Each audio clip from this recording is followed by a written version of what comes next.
नमस्कार सांग मैंने आज मुझे एमती किसी वीडियो देखापी जाऊँगी जोटा आपण समस्त उपकार निश्चिंत आसो। हमारा बचपन ट्रस्ट इक्रिक प्रोजेक्टर जड़े क्लाइमेट चैंपियन अटे। आज आम प्रोजेक्टर समस्त दीदी और भाई माने आम सहित अच्छा किसी एसएचजी माँ मैंने और स्कूल दीदी और फॉरेस्ट सार मान को नहीं आम समस्त सहयोग आम आम गाँ चिलिका कूले 1000 ताल गछ लगेवाई जाऊँ।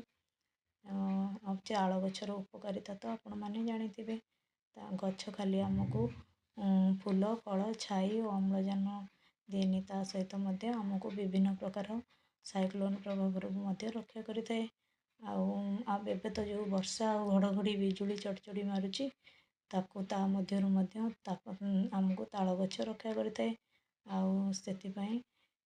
आपण मैंने भी आपण गाँव चिलिका कूल एमती गछ लगातु खाली जगह खोला पड़िया जो भी देखते एमती गछ लगातु परिवेश को सुरक्षा दिंतु। जदि मो वीडियोटी आपको भल लगी थाए गोटे शेयर निश्चिंत।